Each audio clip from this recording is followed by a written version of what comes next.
मधुसूदन और डिकेन, आपका बहुत बहुत स्वागत है जागृति डिजिटल यात्रा 2020 के इस मंच पर।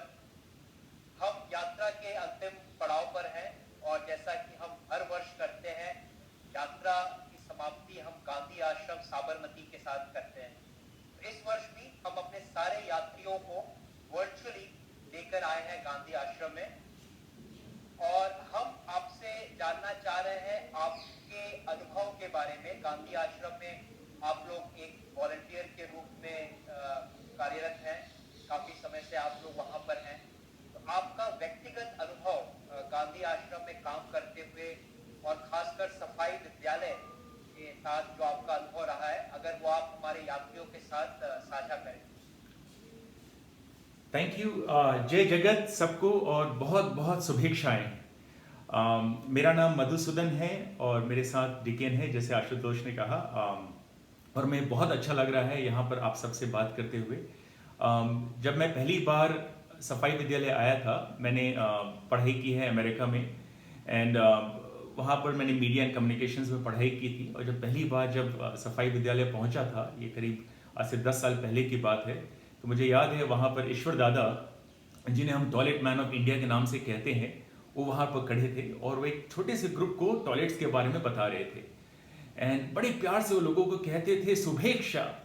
तो शुभेच्छा जिसका अर्थ होता है शुभ और अच्छा, कि हमारे छोटे छोटे काम कैसे शुभ और अच्छे हों। सो मुझे लगता है जो सफाई विद्यालय की हम बात करें तो थोड़ा उसके बारे में बताएं कि सफाई विद्यालय का निर्माण हुआ था 1965 में। बापू के लिए जो सबसे प्रिय जो था वो काम था कि हम untouchability, removal of untouchability, but removal of untouchability not only of caste but also in the hearts.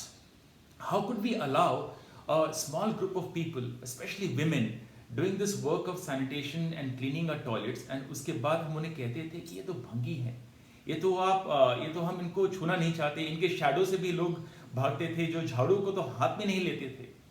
तो मुझे लगता है ये जो काम था कि जो untouchability of the heart, I think उसके लिए गांधी जी का पूरा जीवन, मुझे लगता है कि उनका जो फोकस था कि स्वराज मिले न मिले, लेकिन ये जो अनटचेबिलिटी है मानव का मानव के प्रति, ये how can I remove that और how can we remove that completely. तो सफाई विद्यालय का निर्माण उसी इंस्पिरेशन से हुआ था।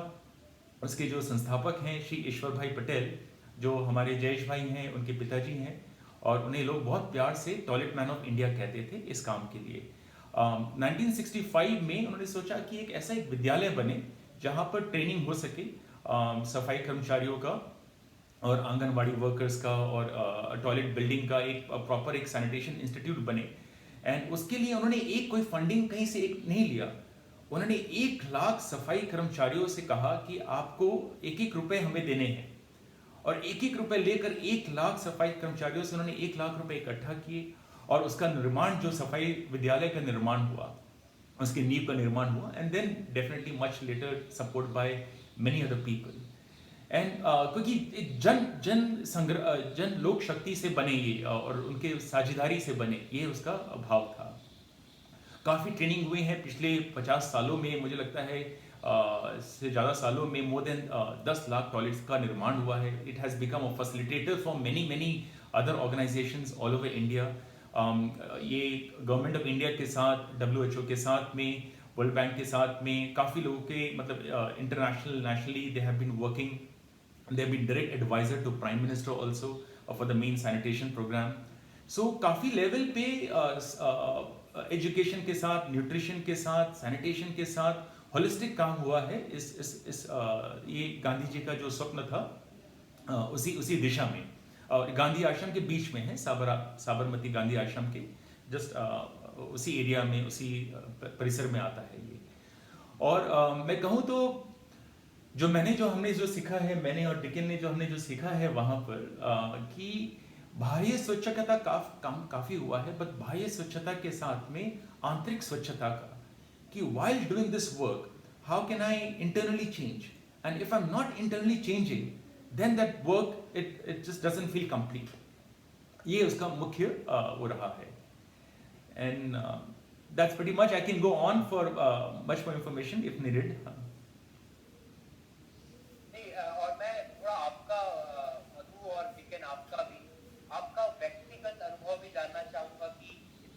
सालों तक आप लोग गांधी आश्रम के साथ और सफाई विद्यालय के साथ खासकर काम कर रहे हैं, तो आपने अपने अंदर किस तरह का ट्रांसफॉर्मेशन, किस तरह का परिवर्तन अनुभव किया है यहाँ पर काम करते हुए? बिल्कुल। So let me start with डिकेन। डिकेन का मैं छोटा सा इंट्रोडक्शन दूंगा क्योंकि जनरली विल भी अपने बारे में शायद ना बताए, लेकिन सो डिकेन बहुत कम उम्र में, I think before he was working the stock market area में काम करता था और काफ़ी सक्सेसफुल था। और वहाँ स्टॉक मार्केट में काम करने के बाद उसको लगा कि नहीं, मुझे I need to do something. And तो मुझे याद है कि जब मैं एज अ वॉलंटियर कोऑर्डिनेटर था और डिकेन वहाँ पर आकर गांधी आश्रम में जो हृदय कुंज है, जहाँ बापू का जो जहाँ पर घर है, वहां पर आके लोग चप्पलें इधर उधर रख देते थे, तो आके लोगों की चप्पलें ठीक करता था। एंड कई बार मैंने देखा इसको कि यार वो बस कुछ नहीं, बस चप्पलें ठीक करता है, वहां पर बैठा रहता है हृदय कुंज पर। तो ये मुझे बड़ा सुंदर लगा कि छोटे छोटे काम। And then later on he joined us, and then वहां पर सफाई विद्यालय के साथ में, सेवा कैफे के साथ में, गांधी आश्रम में अलग वॉलंटियर्स के साथ में, पूरे परिसर में कि कैसे छोटे छोटे काम करें। और जहां पर हम कहते हैं कि ये झाड़ू जैसा काम है कि जहां जरूरत हो वहां लग गए, तो ये कोई एक काम नहीं बल्कि जहां जरूरत हो वहां पर लग जाता था। And currently he is a volunteer coordinator in the ashram over there, in especially in सफाई विद्यालय में, ESI में और मैत्री स्पेस में। और उसके अलावा कई इसने अलग अलग प्रोजेक्ट्स किए हैं, जैसे एक क्लाउनिंग प्रोजेक्ट था जहाँ पर बच्चों के साथ में जाकर काम करना और उनको हंसाना as a dressed up as clowns.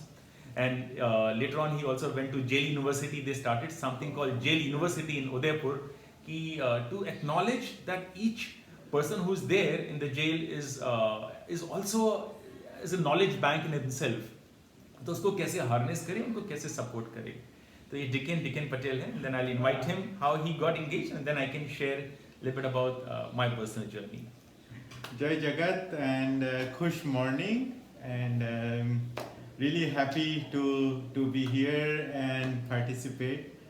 And मेरे को याद है जब जागृति यात्रा आती है गांधी आश्रम में फिजिकली, सो जयेश भाई हमेशा पहला शब्द वहीं से शुरू करते हैं कि बाहर का जो होता है वो प्रवास होता है, पिकनिक होता है, यात्रा अंदर की होती है।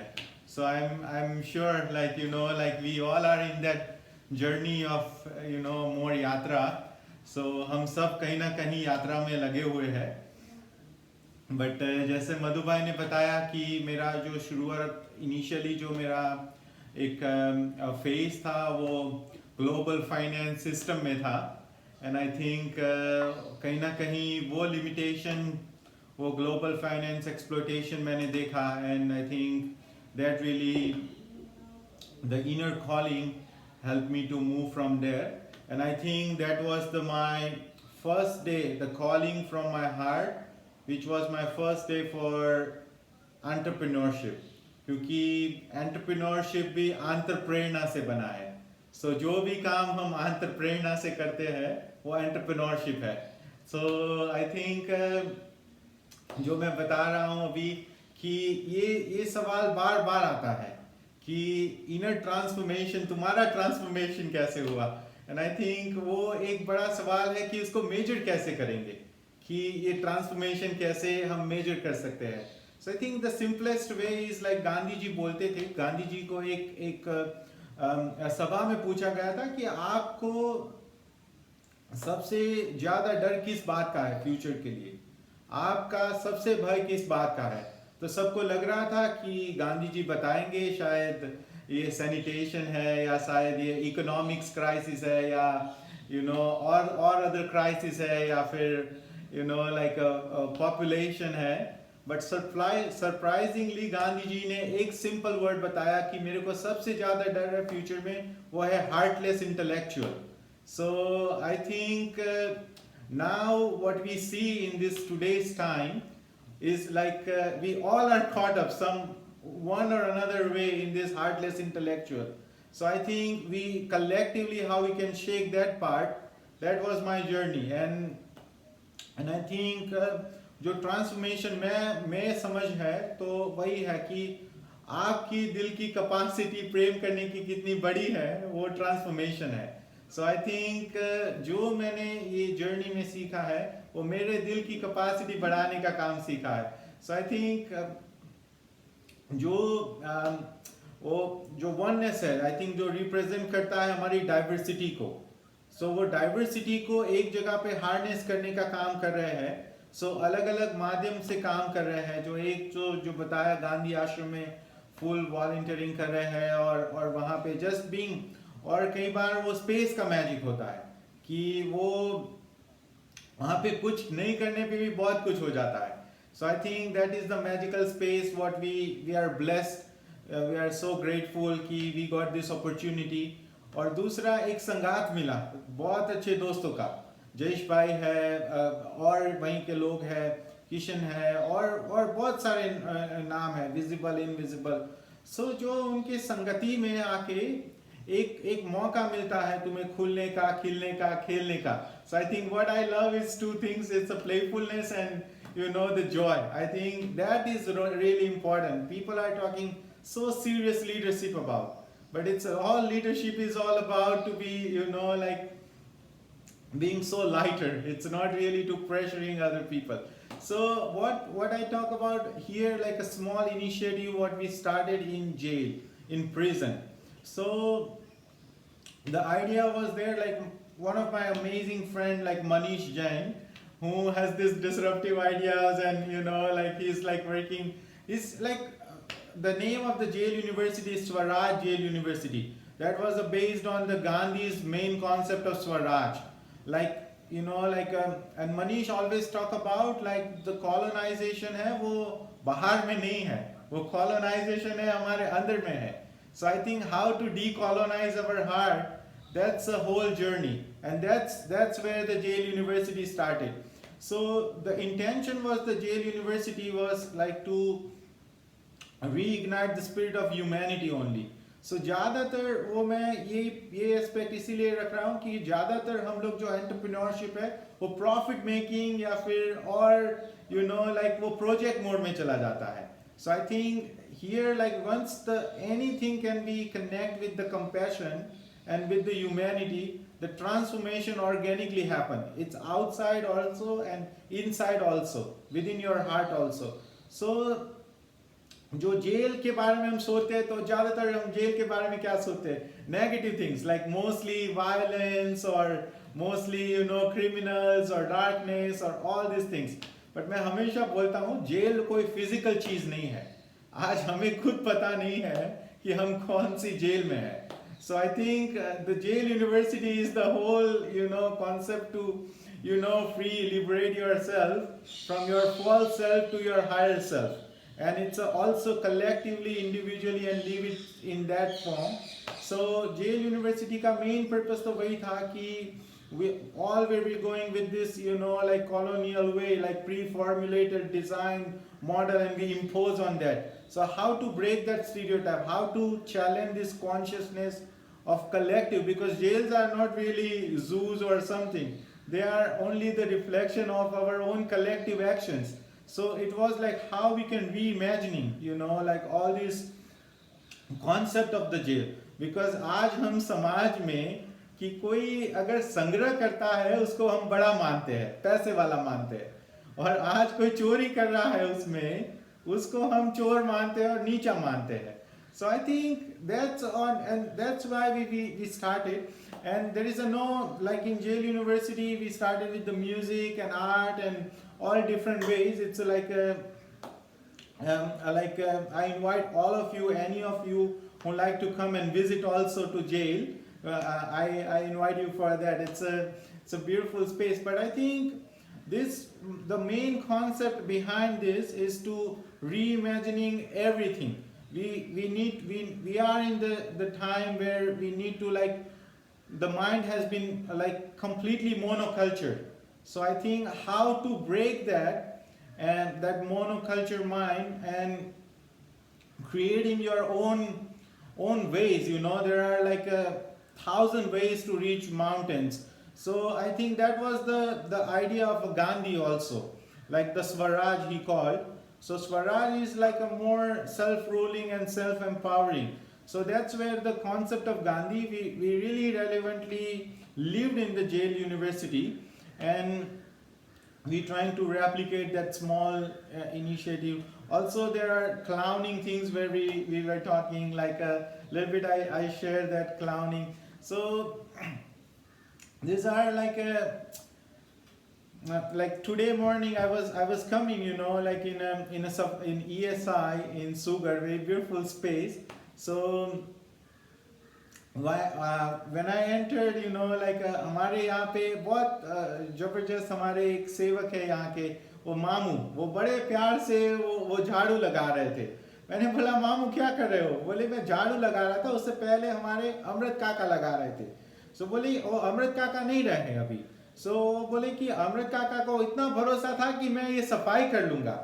So I think that was the moment really struck me कि this is the moment, like वो आज हम जो एक वेल्थ है उसको डिजिटलाइजेशन में ही मानते हैं, डिजिटल फॉर्म में मानते हैं.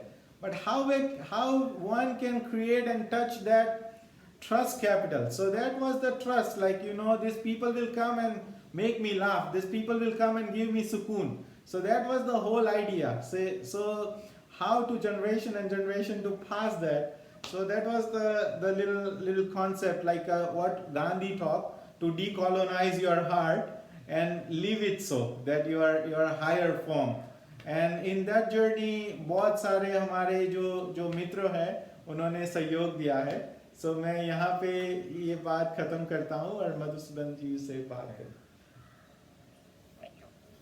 धन्यवाद डीकेन भाई. मधु भाई, आपसे भी जानना चाहेंगे कि आपका भी जो व्यक्तिगत अनुभव है, आपके अंदर जो ट्रांसफॉर्मेशन आया है, किस तरह का है? सो कम शब्दों में आशुतोष, आई थिंक मेरी पढ़ाई हुई थी, मैं भारत में ही था. ग्रेजुएशन के लिए मैं यूएस गया था, सैन फ्रांसिस्को में मैंने मीडिया एंड कम्युनिकेशन में वहाँ से पढ़ाई की. तो मेरी जो जर्नी है, मुझे लगता है वहाँ से शुरू हुई थी. मुझे जब मैं छोड़ रहा था इंडिया यूएस, तो मुझे था कि वापस भारत जाना है. और एक अंदर से एक बड़ा जोर से इंस्पिरेशन आ रहा था, लेकिन डर भी था कि यार अभी 4 साल यहाँ पढ़ाई कर ली है, यहाँ पर जॉब करना चाहिए, यहाँ पर एटलीस्ट एक सम बेसिक. मेरे पिताजी व्यावसायिक हैं और मैं एक मध्यम वर्गीय व्यवसायिक परिवार से आता हूं. तो लगता था कि वहां जाऊंगा तो वापस दुकान में बैठना पड़ेगा, या फिर वहां जाके कहीं फिर इस पैसे यू नो यहाँ पर अच्छा है, यहाँ पर थोड़ा काम कर लेता हूं, थोड़ा creativity, you know, I was feeling कि it just feels more right place for me. But then अंदर से था कि नहीं, वापस जाना है, भारत जाना है. एंड उसी समय जब ये निष्कर्ष मैं नहीं ले पा रहा था कि तो वहां पर किसी ने मुझे एक बड़ा सा एक पैकेट दिया, वहां पर घर के सामने छोड़ दिया. एंड जब मैंने पैकेट खोला तो उसमें देखा एक $3000 का कैमरा था. एंड आज तक मुझे नहीं मालूम, आप विश्वास नहीं करेंगे, मेरे पिताजी भी नहीं करते हैं, तो मैं आपसे भी अपेक्षा नहीं करता कि आप विश्वास करें, लेकिन मैं विश्वास नहीं कर पाया. उसमें अंदर सिर्फ एक छोटा सा एक चिट्ठी थी जिसमें लिखा था स्माइल योर टैग्ड. एक स्माइल, ये एक्सपेरिमेंट है, आप किसी के लिए कोई प्रेम पूर्वक अच्छा काम करें और जहां जाए वहां करें, कोई रिपोर्ट नहीं, कुछ आपको बैक देना नहीं, इम्पैक्ट प्रोसेस रिपोर्ट को आपको भेजना नहीं है. This is for you, whatever you want to do it. And when you really want something, the entire universe conspires to help you. From ये जो पूरी कायनात आपकी जो मदद करती है, हमने शाहरुख खान ने से पॉपुलर कर दिया था. तो really, I mean, that's how my journey started. I took that camera. My first stop was in Bodh Gaya with one of the last active disciple of Gandhi ji, Dwarko Sundarani. And उनके साथ में रहा, उनके ऊपर मैंने एक documentary film बनाई. And जब मैं उनके पास से जा रहा था, तब उन्होंने कहा कि मैं उनके पाँव छुए, कहा द्वारको जी अब जाने दीजिए, अब मैं कहीं और जाऊंगा, दूसरी जगह फिल्म बनाऊंगा. उन्होंने कहा बहुत अच्छा है, लेकिन क्या करोगे? तो मैंने कहा कि अब कुछ और करूंगा, जाके फिल्म बनाऊंगा. बोले बहुत अच्छी बात है, लेकिन क्या करोगे? तब उन्होंने कहा कि ब्रह्म सत्यम जगत स्फूर्ति जीवनम सत्य शोधनम, कि जहां भी जाओ वहां पर अपना सत्य खोजो. मैं उस समय 25 साल का था, एकदम सिर के ऊपर से गया, बोला हाँ बिल्कुल बिल्कुल.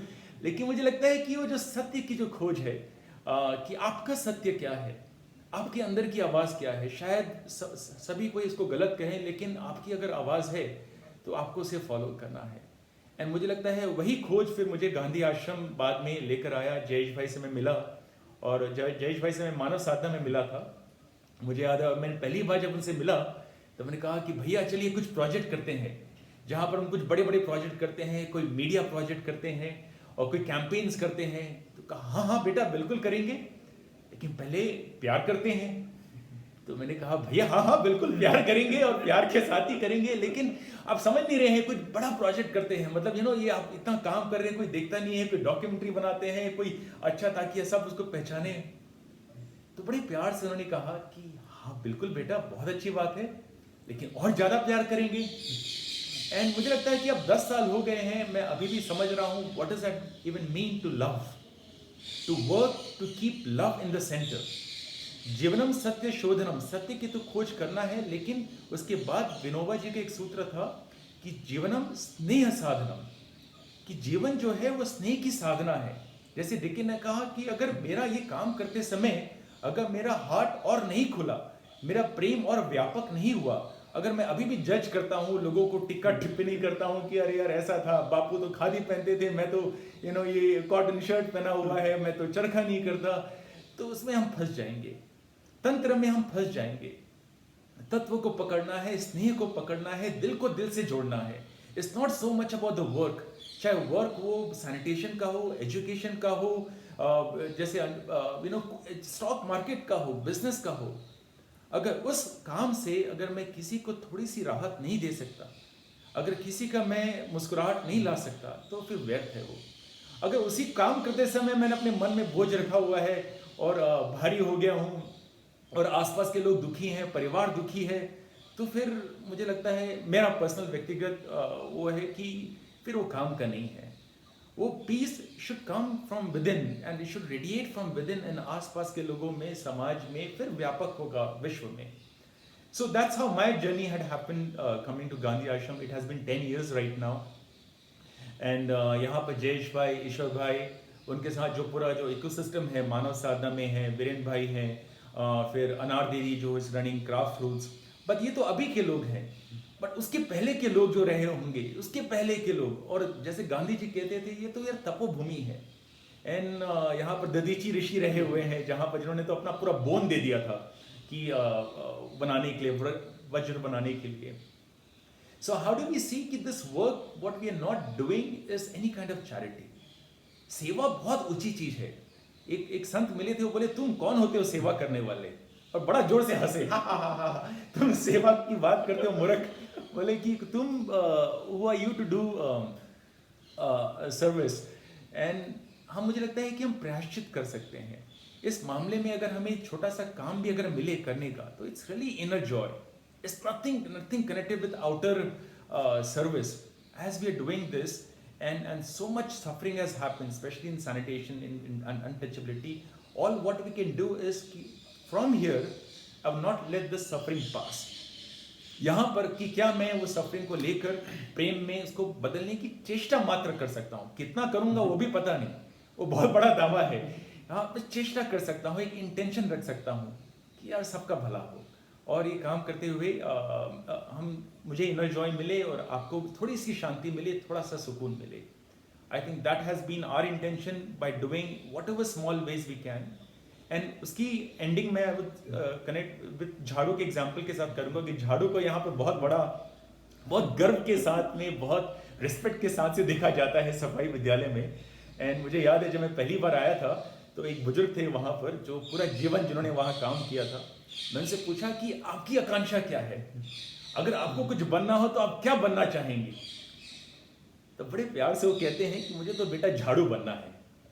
एंड बोले झाड़ू बनना है, बोले ये क्या बात हुई? तब उन्होंने कहा, और ये फिर जयेश भाई ने मुझे समझाया कि बेटा की जो झाड़ू जो है, देखो कितना विनम्र होता है। उसको लोग उसे कभी बोलता नहीं कि मुझे साफ करना है, he just lying there as a tool. आप उसको उठाओ, आप उसको सफाई करो। खुद को गंदा करता है बाहर को सफाई करने के लिए, उसके बाद हम उसको नीचे फेंक देते हैं, नीचे छुपा देते हैं, दरवाजे के पीछे, बेड के नीचे। उसको देखना भी नहीं चाहते, उसको छूना भी नहीं चाहते। जो उसको पहले छूते थे उनको हम अनटचेबल बोलते थे। कितना विनम्र होता है, कितना सहज होता है, सरल होता है कि खुद को गंदा करके बाहर की सफाई करता है। एंड आई थिंक इतना इनविजिबल बनने की अगर हम प्रयत्न करें, तो मुझे लगता है वो बहुत बड़ी साधना है। So I think that's how has been, and there are many incidences, but I think this in a nutshell has been for me my journey in this place, in this sacred space, which we also call Maitri space. धन्यवाद मधु भाई। मैं अपने यात्रियों के लिए के behalf पे कुछ आपसे सवाल करना चाहूँगा, क्योंकि ये एक अपनी यात्रा पे निकले हैं, जैसा आप कह रहे थे सत्य की शोध कर रहे हैं, और ये भी अपने अपने सत्य को ढूंढ रहे हैं। इनके अंदर एक एंटरप्रेन्योर बनने की एक ललक है। समाज के जो प्रॉब्लम्स वो अपने आसपास देख रहे हैं, उनको वो दूर करना चाहते हैं, उसके लिए एक सोल्यूशन बना के। तो मेरा आपसे ये सवाल है मधु भाई कि जब हम एक गांधीवादी विचारधारा की बात करते हैं और समय के साथ यह विचारधारा आज भी उतनी ही सशक्त है, उतनी ही प्रबल है, लेकिन हमारी जो युवा पीढ़ी है, खासकर हमारे जो यात्री हैं, उन्हें इस गांधीवादी विचारधारा से क्या ऐसी सीख मिल सकती है जो उन्हें उनके एंटरप्रेन्योरशिप, उनकी उद्यमिता की राह पे आगे और ले जाने में उनको एक साहस दे, एक शक्ति दे। Let me invite Dikin to share something, and then I'll share maybe briefly about that. Ashutosh bhai. So जो आपने बताया कि गांधीवादी, वो एक शब्द आपने यूज़ किया, सो आई थिंक कोई भी वाद बहुत खतरनाक है। वो मैं एक वाद के लिए नहीं बोल रहा हूँ, जहाँ वाद होता है वहाँ विवाद होता है। सो जो बेसिक मधुसूदन ने बताया था कि वो ज़्यादातर हम लोग उसके तंत्र में फंसे हुए हैं, बट आई थिंक वो तत्व को पकड़ेंगे। गांधी का जो तत्व था वो एक तो था फियरलेसनेस, दूसरा था सत्य था, दूसरा था प्रेम था, करुणा था, अहिंसा था। सो उन्होंने जो तत्व को पकड़ेंगे तो तत्व यूनिवर्सल गुड के साथ जुड़ा है, तत्व कोई लिमिटेड नहीं है। सो वो तत्व को तंत्र के साथ में जुड़ते हैं तो ऑर्गेनिकली वो सहज रूप से एक ट्रांसफॉर्मेशन लाता है। सो जो मेरा यहाँ पे जो अनुभव भी है, और जो आपने पूछा कि आंत प्रेरणा से कुछ करना चाहते हैं, सो जो जैसे ESI फॉर्म हुआ, कि जो ESI जब फॉर्म हुआ था तो उसके पीछे कोई प्रोजेक्ट नहीं था कि देश का भला करना है या इतना टॉयलेट बनाना है। जब ईश्वर दादा ने देखा कि यहाँ की माँ बेटियों को हम भारत में माता बोलते हैं, और उसको वहाँ शाम को मतलब वो एक टॉयलेट जाने के लिए शाम का वेट करना पड़ता है, और इतना सफरिंग है, इतना पेन है। जब आपका पेन दूसरे के पेन के साथ जुड़ता है, समसम वेदना जब जुड़ती है, तब वो एंटरप्रेन्योरशिप और वो गांधी का विचार और सब बहुत सहज रूप से इमर्ज होता है। So I think what I saying it's like that's what I say in beginning, it's all about to decolonise your heart, कि वो जो प्रोजेक्ट है, वो एंटरप्रेन्योरशिप है, वो कहाँ से आ रहा है। वो अगर वो कंपैशन से आ रहा है तो वो ऑर्गेनिकली वो बहुत सारे मार्ग ओपन करता है। सो आई थिंक वो कंपैशन जो और संवेदना और कंपैशन, मैं आज की तारीख में भी बोलता हूँ, जो कोई भी एंटरप्रेन्योर है, कोई भी युवा है, दो चीज को अगर हम जिंदा रखें, संवेदना और करुणा, सो आई थिंक उससे बहुत बड़ा काम सहज रूप में होगा। So I think I invite Madhusudan also for this. बिल्कुल, I think you said correctly, and I think काफ़ी कुछ कह दिया है। मुझे लगता है बापू का जो सबसे बड़ा the constant effort I think in his entire life was truth. बार बार वो ट्रुथ की करते हैं, और क्या है सत्य? I mean that's a very big word, and I think कि सत्य कई उसके दृष्टिकोण होते हैं, कई इट्स बिकम वेरी सब्जेक्टिव। मेरा जो सत्य है शायद आपका सत्य ना हो, और सत्य को लेकर ही सारी लड़ाइयाँ हैं। अगर हम देखें, सारे religion has started with a very basic premise to spread love, प्रेम, अहिंसा सभी हम बताते हैं। उसके बाद भी हम कितना झगड़ते हैं, not just in religion but in all aspects of life. So मुझे लगता है कि सत्य से ज़्यादा जो आज का जो समय है उसमें प्रेम हमें जोड़ता है, और प्रेम भी ऐसा प्रेम नहीं कि जिसमें हम अपेक्षाएं हो, प्रेम ऐसा प्रेम जो निष्पेक्ष हो, कि यार मैं करता हूँ तो करता हूँ क्योंकि मुझे इसमें आनंद आता है। अगर मैं करने से फिर मैं सोचूंगा कि यार ये सामने वाला भी मुझे, एंड स्पेशली डेवलपमेंट सेक्टर में इट हैपेंस अ लॉट। हम कोई भी काम करते हैं, सेवा करते हैं, तो ये जयेश भाई मुझे कहा करते थे, बेटा ये जब सफाई कर्मचारियों का जब काम हुआ था तो बी रेडी कि अगर आपके सर पे भी अगर थूक दें, आपके चेहरे पे थूक दें, सर पे टट्टी कर दें, तो भी can you work with this work.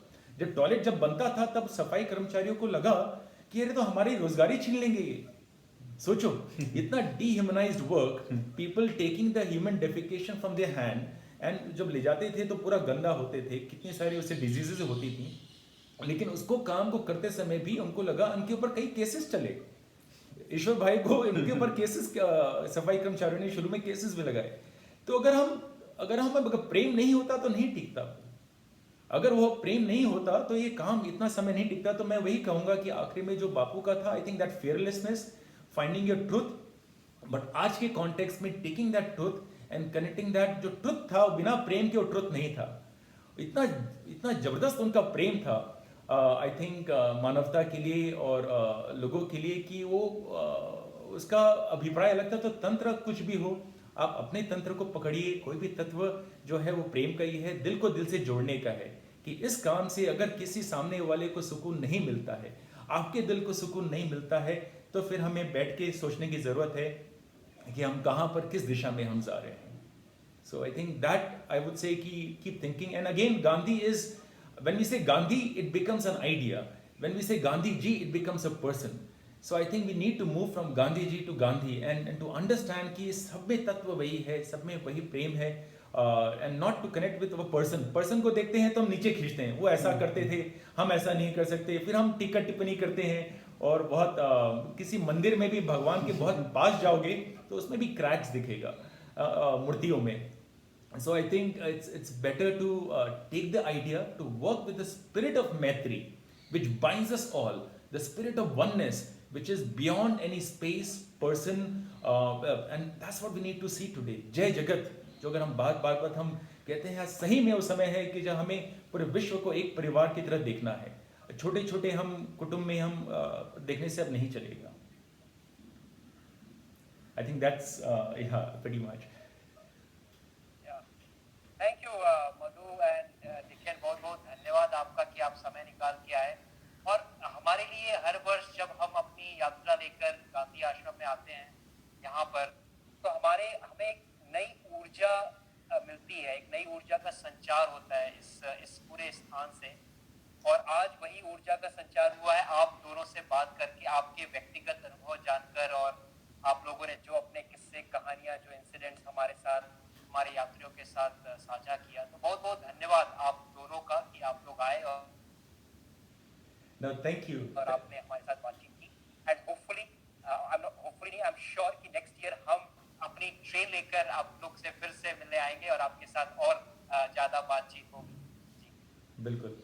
Thank you so much, Ashutosh. Can we close with maybe a prayer? But before a prayer, I think एक छोटी सी कहानी जो यहाँ पर हम काफ़ी शेयर करते हैं, just take 2 more minutes and then maybe if it's okay to close with a small prayer, क्योंकि मुझे याद है जब लास्ट ईयर जब सारे यात्री आए थे, एंड उसका वीडियो अभी भी मेरे पास है, जब सब ने मिलकर जय जगत गाना गाया था वहाँ पर गांधी आश्रम में, बहुत मन प्रफुल्लित हो गया था, and really the heart is breaking. Madhu can yes, sorry, can you hear us again? Can you hear me, Ashutosh? Let me reconnect again.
Okay, can you hear us, Ashutosh?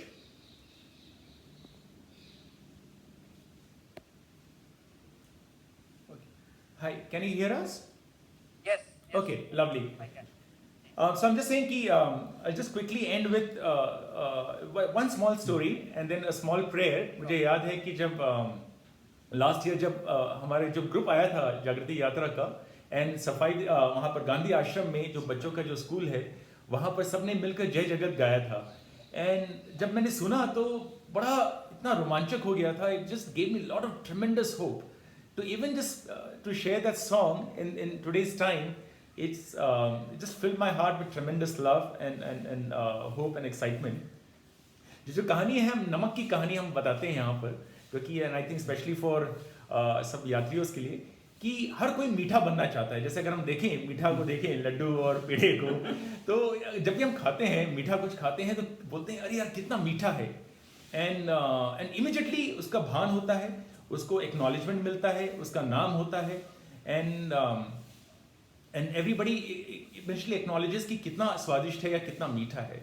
यहाँ पर हम कहते हैं, और बापू का एक शब्द था गांधी जी का, वो कहते थे सब रस, कि जो सब रस जो है वो नमक को कहते थे, कि नमक की खूबी देखो, नमक जब खाने में होता है तो कोई उसे याद नहीं करता है, जब खाने में होता है तो कोई याद भी नहीं करता है कि इसमें नमक है, लेकिन जब खाने में नहीं होता है तब लोग कोई पूछते हैं कि यार कुछ मिसिंग है, कुछ गड़बड़ है, कुछ नहीं है। और तो नमक की खूबसूरती ये है कि वो अगर इनविजिबल होगा तभी काम आएगा। जहां पर विजिबल हुआ, जहां पर बोला अरे यार मीठे को तो कितना मान मिलता है, कितना इम्पैक्ट उसको असेसमेंट मिलता है, उसका नाम एंटरप्रेन्योरशिप अवार्ड्स मिलते हैं, और मुझे तो कोई याद नहीं करता है। तो अगर नमक को में अगर अभिमान आ जाए तो क्या होगा, अगर ज्यादा नमक पड़ जाए तो खाना कड़वा हो जाएगा। So how do we become like a salt, and जब सॉल्ट बनते हैं तभी सबके साथ घुल मिल पाते हैं, एक सबरस का काम करते हैं, जहां जाते हैं वहां पर हम, मुझे लगता है कि उसकी खूबसूरती, उसका स्वाद बढ़ाते हैं। तो आज के समय में सारे यात्रियों को कि हम कैसे सबरस बने, कैसे हम नमक की तरह अपने आप को घोल लें उस काम में, और तभी मुझे लगता है कि we create tremendous value with that, और जय जगत का काम हो सकेगा। So with that, anything else? That's it. So हम छोटी सी प्रार्थना के साथ may be we can end that. ये जो प्रार्थना है यहाँ पर काफ़ी बहुत छोटी सी सरल प्रार्थना है, यहाँ पर बच्चों के साथ गाई जाती है, जिसमें है कि हम साथ में खाएं, साथ में खेलें और साथ में छोटे छोटे काम करें।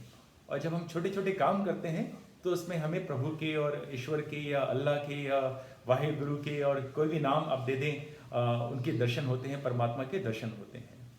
So we'll just take a moment of silence and we can just share the prayer. And thank you so much for inviting us. This was really from our own personal experience. I don't know if we can even say we are Gandhians. Yeah. We are बहुत बड़ी बात है वो. And I think बहुत I think we're just like really not trying to be humble, but really just a very just a small kand जो होता है in the entire Maitri space. So we invite you all to come and experience this magic of the place which gave us so much love. And I'm sure it will transform you as it has transformed us in many ways. So thank you, and we'll take a moment and then we'll end with the prayer.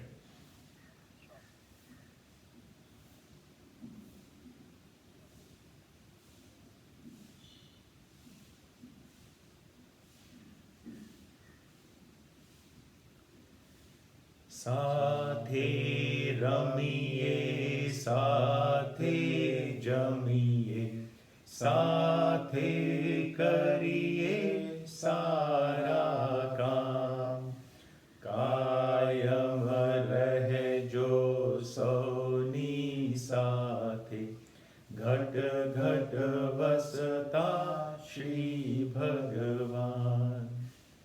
Om Shanti Shanti Shanti.